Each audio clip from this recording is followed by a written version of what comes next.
창세기 10장 1절부터 32절까지예요. 10장을 다 할 겁니다.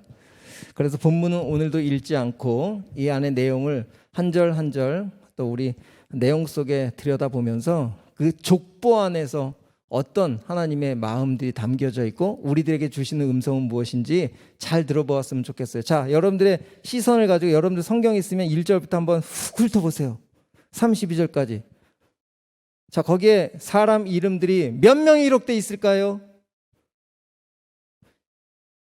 목사님들이 가장 설교하기 어려운 본문입니다. 사람 이름 속에서 어떤 하나님의 마음들을 끌어내야 되는지 잘 어려운 상황들인데 오늘 10장 노아로부터 시작된 셈, 함, 야벳 이 족보가 기록되어 있는데 자, 지금부터 우리 족보 안에서 주시는 하나님의 음성 자, 집중해서 잘 듣도록 하겠습니다. 자, 성경에서 족보 하면 히브리어로 톨레도트라고 하는 단어 사용합니다. 이 톨레도트라는 단어는 이미 한번 사용했어요.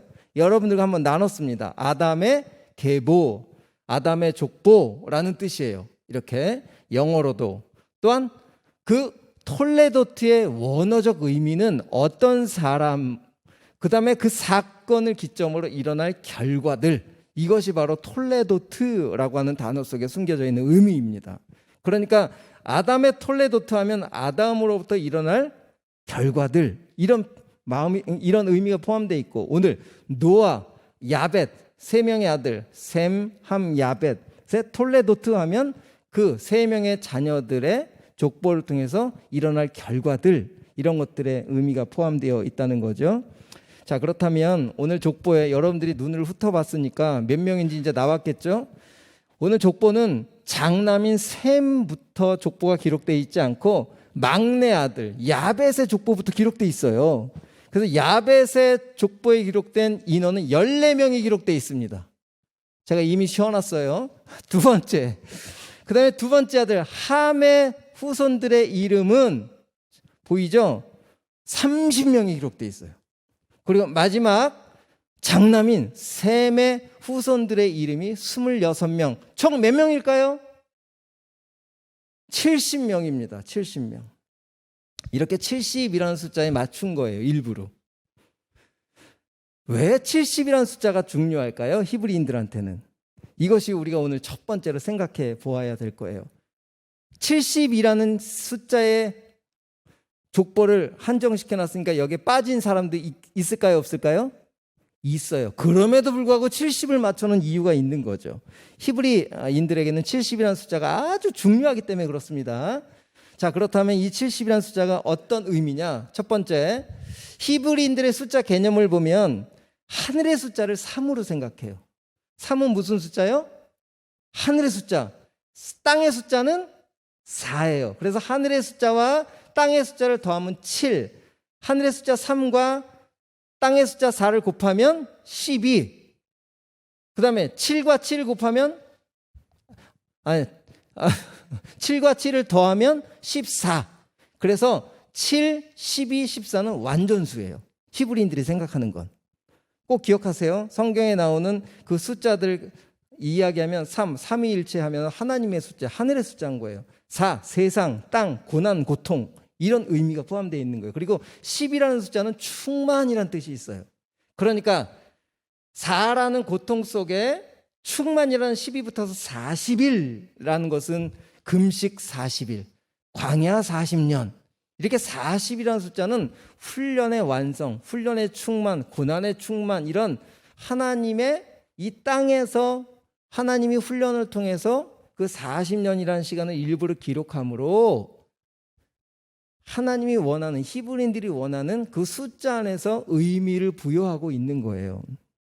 이렇듯 오늘 다시 한번 설명을 하면 그렇다면 충만한 10에다가 하나님의 완전수 7을 곱하니까 70이라는 숫자가 나와서 70이라는 성경의 숫자는 완전한 하나님의 공동체라는 뜻이 있어요. 꼭 기억하세요. 70은 무슨 뜻이라고요? 하나님의 완전한 공동체 이런 의미가 있는. 그래서 70을 맞춘 거예요. 자, 그럼 성경을 한번 찾아봅시다. 출애굽기 1장 5절. 우리 잘 보세요. 출애굽기 1장 5절 시작. 야곱의 허리에서 나온 사람이 모두 70이요 라고 기록해 있죠. 야곱의 아들들 몇 명입니까? 12명이에요. 그런데 왜 70이라고 기록했을까요? 손주들 이름을 다 불러다가 70을 막 맞춘 거예요. 히브리인들의 개념 속에서는 이 야곱, 아브라함의 후손, 이삭의 후손 야곱, 이스라엘로 바꾸신 이 야곱의 공동체가 하나님의 공동체야. 완전한 공동체야. 이제 세상을 향해 출발했어. 열방을 향해 출발했어. 라는 의미로 70이라는 이름을 갖다 붙인 거예요. 숫자를 붙인 거예요. 이해되셨죠? 자, 신약 시대로 넘어와 봅시다. 누가복음 10장 1절 한번 가볼까요? 누가복음 10장 1절 우리 다 같이 읽어보겠습니다. 시작. 그 후에 주께서 따로 70인을 세우사 친히 가시려는 각 동네와 각 지역으로 둘씩 앞서 보내셨다. 예수님의 제자 몇 명입니까? 12명이에요. 그런데 70명으로 구성해서 보내셨다는 거예요. 이게 무슨 뜻일까요? 예수님의 제자로 시작될 하나님의 복음의 공동체가 완전한 공동체 70명을 통해서 온 세상을 향해서 지금 시작점이 되었다. 이 70이라는 숫자를 그렇게 계속 의미 부여를 하는 겁니다. 이제 이해되셨죠? 또 하나, 신약 시대에 산헤드린 공의회 의원이 몇 명이죠? 70명이에요. 그리고 히브리 성경을 헬라어 성경으로 번역할 때 인물들을 70명을 불러다가 번역을 시켰거든요. 그래서 헬라어 성경을 다른 말로 70인역이라고 하는 거예요. 그러니까 계속 이 히브리 사람들은 70이라는 숫자를 하나님의 완전성, 완전한 공동체 이런 의미를 부여하기 때문에 족보에도 70이라는 숫자를 써서 하나님이 선택한 공동체야 라는 것을 지금 읽는 독자들에게 알려주는 겁니다. 이제 70이라는 숫자를 아셨겠죠? 이렇게 노아의 후손들 셈, 함, 야벳의 후손을 70명으로 맞추면서 하나님의 공동체가 하나님의 말씀이 어떻게 결과론적으로 톨레도트 안에 이루어져 갈 것인지 라고 하는 이 족보 안에 숨겨진 비밀들을 한번 조금씩 살펴봅시다. 오늘 먼저 막내 야벳의 족보 창세기 10장 2절 우리 한번 읽어봅시다. 시작. 야벳의 아들은 고멜과 마곡과 마대와 야완과 두발과 메섹과 티라스요. 여기서 지금 야벳 막내 아들의 족보가 시작이 되었는데 야벳이라는 단어의 의미는 창대하다 이런 뜻이 있어요. 창대하다. 그런데 이 야벳은 지금 현재 북유럽 쪽의 인종들의 시조입니다. 그쪽으로 흩어졌어요. 일단 이제 지도를 제가 하나 보여줄 텐데 이 야벳의 이 후손들은 북유럽 쪽에 흩어져 있는 그런 사람들의 시조들이에요. 자, 그런데 이들이 10장 5절에 보니까 이렇게 기록하고 있습니다. 결과가 어떻게 되었는지 성경은 바로 이야기하고 있죠. 이들로부터 여러 나라 백성으로 나뉘어서 각기 언어와 종족과 나라대로 바닷가 땅에 머물렀더라. 그러니까 유럽 전 지역에 흩어진 여러 나라들의 시조가 누구라는 겁니까 지금? 야벳의 후손들이 지금 유럽 전역의 나라들로 흩어진 그런 시조가 되었다라고 이야기하는 거예요.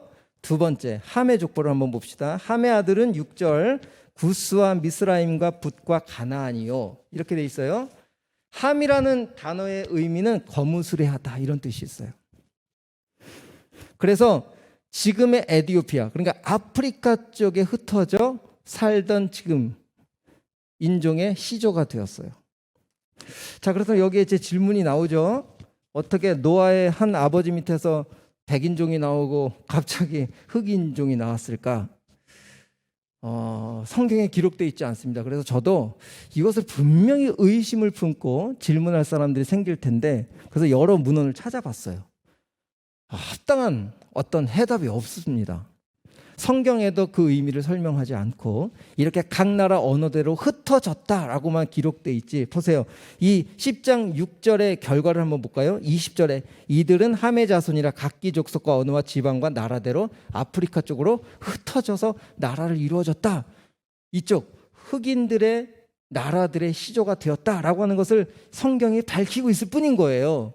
인종이 어떻게 바뀌었는지는 모르는 거예요. 그런데 이런 여러 문헌 속에 이러한 글이 있어서 제가 여러분들에게 소개를 한번 해볼게요. 여러분들이 믿거나 말거나 어떤 신학자가 이럴 수도 있었겠다라고 하면서 이제 어떤 그 해석을 하고 있는데, 환경설을 주장하는 사람들입니다. 이 사람들은 북유럽 쪽은 일조량이 극히 부족하잖아요. 그러니까 일조량이 부족한 쪽에 살다 보니까 수천 년 흘러면서 피부 해석이 허멀건해졌을 것이다. 근데 반대로 이 과도한 일조량이 있는 그 아프리카 지역에 살던 사람은 그 유전자가 과도한 일조량으로 해서 검게 되었을 것이다. 이렇게 이제 환경설을 주장하는 사람들이 있더라고요. 근데 이것은 신빙성은 없습니다. 제가 생각하기에 성경에 기록되지 않았기 때문에, 하나님은 창조주의 시기에 노아를 통해서 각 나라와 각 종족과 언어들을 흩으시면서 각 나라 민족을 만들어 놓으셨다라고 성경에서 기록됐다면, 우리는 믿음 안에서 하나님이 하셨겠다라고 바라보는 수밖에 없어요. 그리고 우리가 나중에 천국 가서 물어봐야죠. 하나님 도대체 어떻게 한 아버지 밑에서 이런 종족을 만들어 놓으셨습니까? 라고 물어볼 수는 있겠지만, 저는 감히 하나님은 말씀으로 온 만물을 창조하신 분이시기에 각 나라와 민족을 나누시기 위해서 그렇게 하나님의 역사적인 힘으로 그렇게 되지 않았을까라는 생각을 하게 돼요. 그리고 마지막 셈의 자손의 결과도 한번 보면 10장 31절에 보니까, 이들은 셈의 자손이니 그 족속과 언어와 지방과 나라대로였더라. 그러니까 이 셈의 자손은 누구냐면 이 동남아시아 쪽으로 퍼쳐진 사람들이에요. 그러니까 극도한 일조량도 아니고 극적은 일조량도 아닌 가장 알맞게 구워졌다. 뭐 이렇게 그냥 환경설이 주장을 하는 거예요. 그래서 우리는 동양 사람들은 끝까지 이 하나님의 영적인 이 가문인 셈 족속이 우리 동양인들이다. 뭐 이렇게 이제 주장하는 사람들이 있긴 한데, 하여튼 신빙성은 없습니다. 이렇게 노아의 세 아들 함, 셈, 함, 야벳, 이 세 인물의 족보를 기록하면서 결과론적으로 각 나라와 족속과 언어가 흩어지면서 나라로 이렇게 만들어졌다라고 하는 것이 오늘 족보가 첫 번째 우리에게 주시는 메시지예요. 그렇다면 이 족보를 기록해서 이런 결과를 주신 의도는, 하나님 처음에 노아한테 어떤 명령을 하셨습니까? 방주에서 나오자마자 정말 노아 가족뿐이 없는 그들에게 내가 생육하고 번성하고 충만케 하겠다라고 했던 그 말씀을 이뤄 가시는 거예요. 그 말씀대로 지금 온 나라와 종족이 흩어지게 되었다라는 것을 이 족보를 통해서 지금 독자들에게, 우리들에게 알려주는 거예요. 하나님은 말씀하시는 대로 이루시는 분이야 라고 하는 족보를 통해 우리들에게 알려주고 있는 거죠. 하나님은 불가능 가운데 있는 노아의 그 8명의 가족들을 통해서 이 수많은 사람들을 하나님이 번성케 하셨고 충만케 하셨다라는 것이 오늘 족보를 통해서 우리에게 알려주시는 거죠. 그럼 두 번째, 이 족보를 통해서 우리가 배워야 될 게 뭘까요? 여러분도 알지만 여러분들의 족보 혹시 읽어보셨어요? 읽어본 사람 있습니까? 저도 족보는 송시열 씨의 가문으로, 또 이 씨는 뭐 이성계 뭐 왕의 혈통으로, 뭐 이런 이야기들 다 있잖아요. 그런 것처럼 우리의 족보를 돌아보면 그 사람들의 이름에 따라서 그 시대 때마다 무슨 일이 일어났는지, 그 시대 때마다 어떤 환경들이 펼쳐졌는지 알 수 있게 되겠죠. 그래서 족보에서 나오는 이름들로 인해서 그 시대가 어떤 일이 벌어졌고 그 시대에 어떤 역사들이 이 세상을 지배하고 있었는지를 알게 되는 것이 족보의 역할인 거예요. 그렇다면 이 족보의 이름들을 찾아가 보면 인류의 역사 속에서 하나님이 말씀하신 대로 어떻게 이루어 가시는지를 우리는 알 수 있겠죠. 그래서 지금부터 족보를 조금 더 알아보도록 하겠습니다. 자, 지난주 노아의 세 아들 중에서 한 아들이 저주를 받았어요. 그 이름이 누굴까요? 둘째 아들 함이었어요. 아버지가 포도주를 먹고 취해 있는 것을 보고 그 수치를 가려주지 않고 그것을 보고 조롱하듯이 형제들에게 고한 그 결과 때문에 아버지가 이렇게 9장 25절에 이렇게 저주를 선포하셨어요. 이에 이르되 가나안은 저주를 받아 그의 형제의 종들의 종이 되기를 원한다. 여기에 가나안이라는 것은 함의 손주를 얘기합니다. 그렇다면 4대 후손이에요. 그렇다면 이 함에게 주신 가나안, 함에게 말씀하신 가나안의 이 저주가 뭘까? 오늘 족보에서 그것을 발견할 수 있는 거예요. 오늘 족보를 한번, 가나안의 족보를 한번 찾아가 봅시다. 창세기 10장 15절에서 19절. 우리 천천히 읽어봅시다. 이게 사람 이름이니까 좀 어려워요. 같이 읽어주세요. 시작. 가나안은 장자 시돈과 헷을 낳고 또 여부스 족속과 아모리 족속과 기르가스 족속과 히위 족속과 알가 족속과 신 족속과 아르왓 족속과 스말 족속과 하말 족속을 낳았더니, 지금 가나안의 후손들의 이야기들이 쭉 펼쳐져 있죠. 그런데 여러분, 그 마지막에 가나안의 경계는 시돈에서부터 그랄까지 가사까지와 소돔과 고모라와 아드마와 스보임을 지나 라사까지였더라. 지금 함의 후손인 가나안의 자녀들이 분포되어 살고 있는 지역을 지금 이야기하고 있어요. 여기가 어디냐? 여기가 지금 어디예요? 여러분 이제 유추해 봐야 돼요. 지금 가나안의 후손들, 함의 4대 후손인 가나안의 자녀들이 흩어져 살고 있는 지역을 지금 여기에 얘기하고 있어요. 여기가 어디냐? 지금 이 창세기가 언제 기록되고 있고 누구에게 기록되고 있는 거예요? 이게 중요해요. 애굽에서 바로로부터 하나님이 해방시키셔서 광야를 지나 어디를 향해 진격하고 있는 사람들이에요? 가나안을 향해서 진격하고 있는 사람들이에요. 그렇죠? 그러면 지금 가나안을 향해 진격하고 있는 그 후손들은 누구의 후손일까요? 아브람, 아까 얘기했죠. 70명이 애굽으로 들어갔을 때 누구의 자녀들이 70명이 애굽으로 들어갔어요? 야곱이었어요. 그럼 야곱은 누구의 후손인가요? 셈족의 후손인 거예요. 이해되시죠 이제? 이해되죠? 그렇다면 지금 셈족의 후손인 야곱이 가나안을 향해 지금 광야를 걸어가고 있어요. 그런데 이들의 마음 가운데는, 아니, 광야를 나오자마자 정탐을 보냈는데, 가나안에 정탐을 보냈는데 12명 중에 여호수아와 갈렙만 하나님이 보내실 거니까 우리 들어갈 수 있어요 라고 얘기했지만, 나머지 10명은 어떻게 얘기했어요? 절대 못 들어갑니다. 우린 들어가면 다 죽을 거예요. 불평과 원망과, 그러면서 하나님이 턴을 하셔가지고 광야로 들어가게 하신 거잖아요. 그 불평과 못하겠다, 우린 들어갈 수 없다, 절대 이길 수 없다, 우린 가면 다 죽을 거야. 그래서 그들에게는 가나안을 향한 열망이 없었던 거예요. 그러니까 계속 불평이 나오는 거야. 광야길을 걸을 때마다 불평이 나오는 거예요. 가면 죽을 텐데 왜 이 고생을 하고 가지? 그런데 지금 그들에게 창세기가 지금 선포되고 있어요. 시내산에서 불평과 원망과 들어갈 수 없는 그 부담감과 불안함과 답답함 속에 있는 그 이스라엘 백성들, 셈의 후손들에게 지금 하나님이 저주를 미리 내리셔서 종들의 종으로 살게 할 거야 라고 하는 것을 딱 들었을 때 누가 신이 날까요? 야, 이거 미리 하나님이 선포된 거잖아. 가나안에 지금 퍼져 있는 그 사람들은 우리의 종이 될 사람들이잖아 라는 것이 인식이 되겠죠. 그러면 이들의 발걸음이 가벼워질까요? 무거울까요? 무겁던 발걸음이 가벼워지겠죠. 왜요? 이들은 우리가 싸울 대상이 아니야. 왜? 하나님의 말씀 안에서 이미 종이 될 것을 선포해 놓으셨기 때문에 우리는 말씀대로 가기만 하면 가나안은 우리 것이 될 거야. 그들은 나의 종이 될 거야 라고 하는 하나님의 족보 안에, 이 족보 안에서 하나님이 하실 일들을 캐치할 수 있도록 하나님 족보를 기록해서 오늘 선포하고 있다는 거예요. 이 족보가 선포됐으니까 이 족보를 듣는 사람은 얼마나 기쁘겠습니까? 우리의 힘으로 들어갈 수도 없는 가나안, 우리의 힘으로 이길 수도 없는 가나안. 야, 그곳에 우리 하나님이 이미 승리케 해놓으셨구나 라고 하는, 걸음을 가볍게 하는, 광야길을 기쁘게 갈 수 있는 그 힘을 주시기 위해서 족보를 기록한 거예요. 두 번째, 그럼 반대로 가나안에 있는 사람들이 이 성경 말씀을 들었을 때 무슨 생각이 들까요?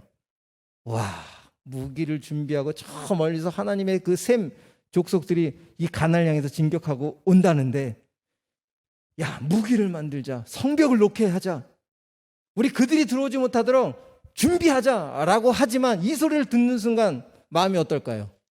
야, 우리가 무기를 준비해도 성벽을 아무리 높여도 우린 저들 이길 수 없다. 이길 수 있다. 이길 수 없다. 여러분, 이게 얼마나 귀한 특권인지 아십니까? 함의 저주에, 또한 셈의 이 하나님이 하지 말라고 하는 말씀대로 아버지 하체를 보지 않고 순종한 그들의 결과를 미리 저주와 축복을 해놓고 그 상황 속에서 인류의 족보의 역사 속에서 하나님이 어떻게 일해 가시는지를 족보를 통해 우리는 배우는 거예요. 여러분, 여기에서 우리가 꼭 기억할 것이 있습니다. 셈 족속들은 우리가 바로 영적인 셈의 족속들이라는 사실인 거예요. 예수 그리스도 안에서. 왜냐하면 셈을 통해서 아브라함을 통해서 그리스도가 오시기 때문에 그리스도 안에서 우리는 영적인 셈족의 계통이 되는 거예요. 그렇기 때문에 우리는 세상이 아무리 우리를 무너뜨리고 우리를 힘들게 할지라도 우리는 당당하게 걸어갈 수 있는 사람들이 되는 거죠. 우리 조금만 더 봅시다. 자, 보세요. 이 함의 후손들 중에 한 사람이 더 있어요. 우리 8절에서 10절 한번 읽어봅시다. 시작. 구스가 또 니므롯을 낳았으니 그는 세상의 첫 용사라. 그가 여호와 앞에서 용검한 사냥꾼이 되었으므로 속담에 이르기를 여호와 앞에 니므롯같이 용감한 사냥꾼이로다 하더라. 여기에 지금 한 사람, 니므롯이란 사람이 나와요. 그 사람을 세상의 첫 용사라고 기록하고 있는데 9절에 그는 여호와 앞에서 용감한 사냥꾼이 되었다라고 우리말 성경에 그렇게 기록되어 있지만 원문에는 이렇게 되어 있어요. 여호와를 대적하는 사냥꾼이 되었다. 다르죠, 의미가? 여호와를 대적하는 사냥꾼이다라고 기록되어 있어요. 이 니므롯이. 왜 그러냐? 니므롯의 후손들이 어떤 나라가 만들어지느냐? 아수르, 바벨론, 바벨탑을 쌓는 그 조상이 니므롯이에요. 그러니까 여호와 앞에 용감한 사냥꾼, 여호와를 위해서 싸우는 사람이 아니라 여호와를 대적하는 사냥꾼이 되었다는 거예요. 니므롯이. 그렇다면 이 니므롯 후손, 함의 후손들은 자기의 힘과 노력으로 이 땅을 통치하고 지배하고 자기의 권한을 가지고 자기의 노력으로 하나님을 대항하고 하나님의 백성들을 무너뜨리려고 하지만, 그래서 인류의 역사를 보면 아수르가 하나님의 백성들 북이스라엘을 무너뜨리고 바벨론이 남유다를 무너뜨렸어요. 현실적으로 70년 동안은 그 나라가 무너져 있지만 실은 지금 현재 누구 나라만 남아 있습니까? 다시 포로에서 돌이키시고 이스라엘 백성들은 여전히 이스라엘 나라도 존재해야 하는데 아수르라는 나라, 바벨론이라는 나라는 없어져 버렸잖아요. 아무리 세상에서 강하고 자기의 힘으로 하나님의 백성들을 통치하고 무너뜨리려고 해도 족보를 통해서 우리는 뭘 알게 됩니까? 여전히 셈의 혈통들은 지금까지도 이어가고 있지만 함의 후손들은 이미 다 시대 때마다 힘 자랑을 하고 용감한 사람처럼 살아 있었지만, 용사처럼 뭔가 그럴듯해 보이지만 그들은 함물들 다 역사 속으로 사라져버린 나라들이 돼버렸다는 거예요. 여러분, 이 족보를 통해서 우리는 힘을 얻어야 돼요. 나는 영적인 셈족의 장막에 거함으로 세상에서 아무리 시대적으로 우리를 무너뜨리고 답답하게 할지라도 우리는 절대 무너지지 않아. 이게 그리스도인의 특권입니다. 가장 낮은 말구 위에 오셨어도 그 예수 그리스도는 세상의 왕인 헤롯이 벌벌 떠는 존재가 되는 거예요. 말구 위에 날짜리가 없는 그렇게 빈약한 가난뱅이의 아들로 왔어도 온 세상을 쥐고 있는 헤롯이 그 아이 하나를 죽이기 위해서 수많은 아기들을 죽일 만큼 벌벌 떠는 존재인 거예요. 이게 그리스도인의 특권이라는 겁니다. 족보는 오늘 우리들에게 그걸 얘기해 주는 거예요. 셈족은 지금 어떻게 걸어가고 있어요? 애굽살이에서 430년 동안 종으로 살고 있는 것 같아요. 또 하나님의 인도하심으로 지금 멋지게 가나안으로 진격하는 것이 아니라 40년을 지금 정말 패배자로 살아가는 것 같아요. 그렇지만 패배자이지만 그 앞에 하나님의 불기둥과 구름기둥이 있으므로 이 백성들 누구도 넘보지 못하는 거예요. 광야길을 걸어가는 것 같아도 당장 먹을 것이 맨날 만나만 먹어도 보잘것없어 보이는 그 셈 혈통들의 그 후손들을 누구도 침범치 못하는 거예요. 왜요? 그분을 말씀 안에 주인으로 삼았으니까. 이것이 바로 이 오늘 족보를 통해서 우리들에게 말씀해 주시는 거예요. 얘들아, 너희들은 그리스도 안에서 셈 가문에 있는 너희들은 내 혈통이야. 세상이 아무리 강해도 너희들을 무너뜨릴 수 없어. 세상이 아무리 너를 짓밟아도 절대 짓밟아지지 않아. 이것이 오늘 족보가 우리들에게 주시는 너무 놀라운 사실인 거죠. 여러분, 우리 이제 마무리 해볼까요? 오늘 설교가 좀 짧죠? 기쁘죠? 안 기뻐요? 더 할까요? 저는 사람 이름 한 사람 한 사람을 다 거론하면서 그 사람들로 인해서 하나님이 어떤 일들을 벌였는지를 하나하나 다 알려드리고 싶었지만 결론적인 것은 이거예요. 아무리 니므롯처럼 세상은 강해 보이고 니므롯처럼 하나님의 대적자로 세상이 지금 온 세상을 지배하는 것 같아 보여도 역사의 통치권은 누구가 갖고 계시다는 거예요? 하나님이 갖고 계시다는 거예요. 영적인 혈통을 가진 우리가 이 세상을 지배하고 이들을 다스릴 수 있는 힘이 있다는 거예요. 왜요? 그것은 힘으로 다스리는 게 아닙니다. 그렇죠? 우리 예수님이 와가지고 힘으로 다스렸어요? 가장 낮은 모습으로 가장 작은 자리에 아무것도 갖고 있지 않으셨지만 그분 안에 계신 영적인 혈통이신 하나님의 생명이 있었기에 그 세상의 어떤 힘보다도 그를 넘어설 수 없었다는 사실을 우리 예수님이 직접 보여주신 거예요. 그리고 이 역사적인 상황을 통해서 정말 가냘프고 작고 아무것도 할 수 없는 한 가지 더 생각해 볼까요? 찬양팀 올라오세요. 여러분 지금 종들의 종이라고 말씀하셨잖아요. 그렇죠? 종의 역할을 정말 누가 하고 있는 거예요? 지금 광야를 걷는 사람이 종이에요. 가나안에 지금 가나안을 터잡고 살고 있는 사람이 종이에요. 여러분 생각해 보세요. 하나님 얼마나 멋지신 분이냐면 지금 광야를 걷고 있는 사람들이 어디에 들어갈 거예요? 광야로 들어갈 거잖아요. 그런데 그 팔레스타인 가나안 아까 경계 우리가 들었죠? 그 경계를 세밀히 찾아보면 거기는 정말 젖과 꿀이 흐르는 땅이 아니에요. 1년에 비가 요만큼 내리고 그냥 척박하고 고지되고 사막이 대부분인 땅이에요. 근데 그런 땅을 지금 누가 기경해서 살고 있는 거예요? 먼저 그 자리를 차지하고 있는 함의 후손들, 가나안의 종족 그 자손들이 그 자리를 다 터닫고 사람 살 수 있도록 집을 져놓고 거기에 우물을 파놓고 사람이 살 수 있도록 다 준비해놔서 이거 지금 종이 하는 거예요? 주인이 하는 일이에요? 종이 하는 일이에요. 그러니까 종이 될 것이다. 아주 정확하게 하나님 말씀해 놓으셨죠. 그러면 가나안 그 후손들이 해놓은 그 터전에 이제 누가 들어가서 그 가나안을 장악하고 살게 됩니까? 지금 광야를 지나고 있는 셈의 후손들이 들어가는 거예요. 그런데 거기에 자기들이 힘으로 들어가요. 하나님이 여리고성을 무너뜨리고 그냥 거저 들어가요. 이스라엘 백성들 셈의 후손들 하는 게 없어요. 매일 말씀만 보고 따라가는 게 전부였어요. 하나님 주시는 만나만 먹는 게 전부였어요. 그런데 세상이 넘보지도 못하는 그 기라성 같은 여리고성이 무너지고 그곳의 주인으로 등극해서 가나안의 원주민들을 다 내쫓잖아요. 이게 하나님이 함과 야벳과 셈 안에 이뤄놓으신 일들을 족보를 통해서 오늘 우리들에게 알려주고 있다는 사실입니다. 근데 여기서 이제 마지막으로 하나님은 함이라는 종족을 미워하신 게 아니에요. 이 그림을 통해서 하나님이 역사 속에서 어떻게 일하시는지를 보여주려고 이런 일들을 보여주고 계시다는 사실입니다. 함도 사랑하시죠? 하나님의 백성들이 여리고를 돌 때 하루 만에 무너뜨리지 않았어요. 그렇죠? 며칠을 돌았어요? 7일 동안을 빙빙 돌게 하셨어요.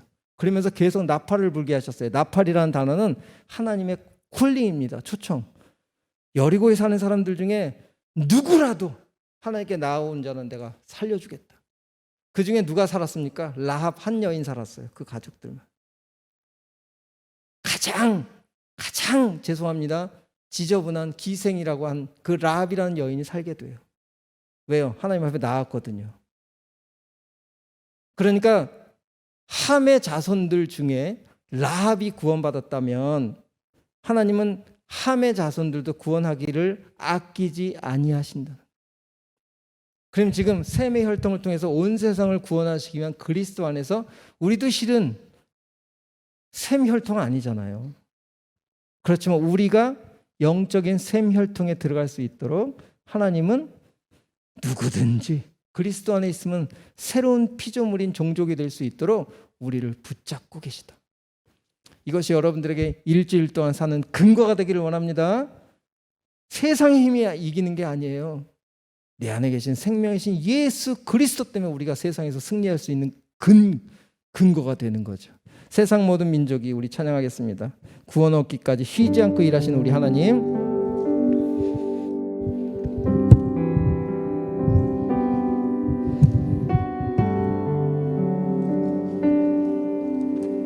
찬양합시다. 세상 모든 민족이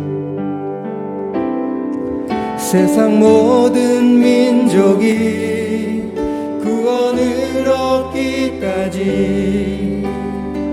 쉬지 않으시는 하나님, 주의 심장 가지고 우리 이제 일어나 주 따르게 우리 다시 한번 처음부터 고백합니다. 세상 모든 민족이 구원을 얻기까지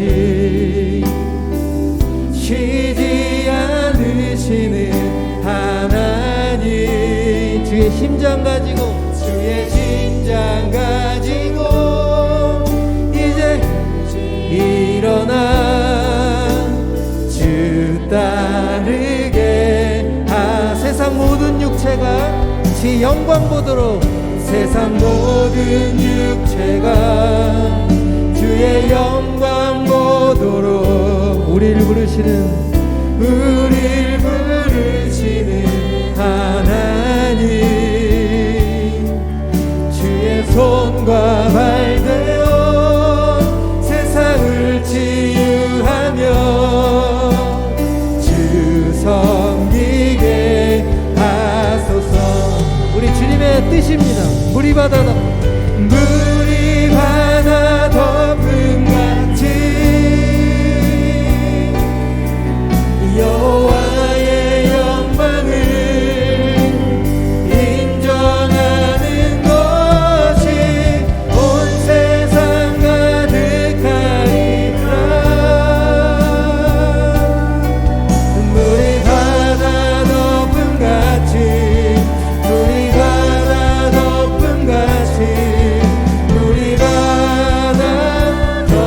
다시 한번 처음부터 고백합니다. 세상 모든 민족이 구원을 얻기까지 쉬지 않으시는 하나님, 주의 심장 가지고 우리 이제 일어나 주 따르게 하소서. 세상 모든 육체가 주의 영광 보도록 우리 부르시는 하나님, 주의 손과 발 되어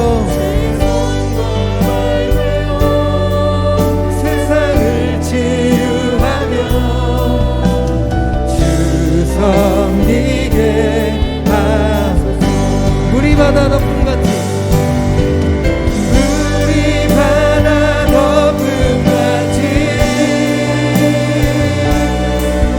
여호와의 영광을 인정하는 것이 온 세상 가득하리라. 물이 바다 덮음 같이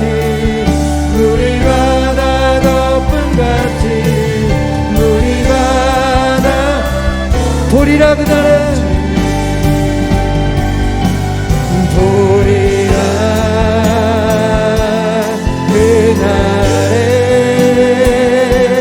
주의 영광 가득한 세상 우리는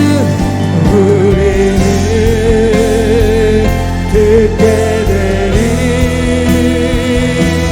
온 세상 가득한 승리의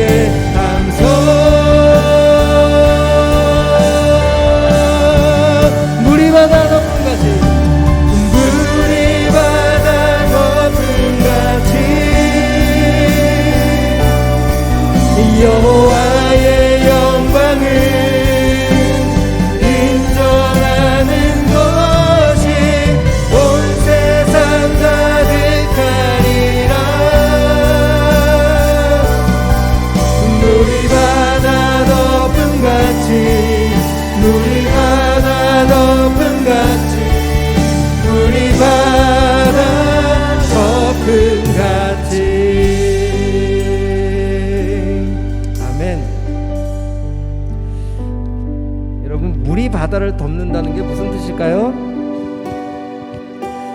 하늘이 터지고 땅에 터져서 온 세상을 하나님의 심판으로 가득 덮으셨던 것처럼 이것을 비유한 겁니다. 그렇게 물이 온 세상을 덮듯이 이제는 나의 사랑, 우리 예수 그리스도를 통해서 온 세상을 덮어내겠다라고 하는 거죠. 여러분, 이 거대한 우리 하나님의 엄중하신 바로 이 선포가 다른 사람에게 있지 않습니다. 바로 영적 셈의 우선인 여러분들에게 말씀하고 계시는 거예요. 여러분들보다 큰 무엇을 하라는 게 아닙니다. 여러분의 현실 속에서 내가 영적인 셈의 후손으로 내가 오늘 어떻게 살아가야지, 힘과 세상의 방법과 싸움으로 방패로 무기로 싸우는 게 아니라 하나님의 생명이신 말씀으로 살아가는 것입니다. 그렇게 한 주간 동안 말씀에 내가 반응하고 세상의 공격 앞에서도 거기에 반응하지 말고 말씀에 반응하면 그곳에 승리를 주시는 분은 하나님이시라는 거예요. 물이 바다 덮음처럼 우리를 덮으시고 우리 가족을 덮으시고 우리 교회를 덮으시고 온 세상을 덮으시는 이 놀라운 하나님의 비전과 선포가 오늘 족보를 통해서 말도 안 되는 함의 자손과 셈의 자손의 비교도 안 되는 상황이지만 이 광야길을 걷는 셈을 통해서 다 일으키는 거예요. 그런 여러분 되기를 축복합니다. 우리 기도하겠습니다.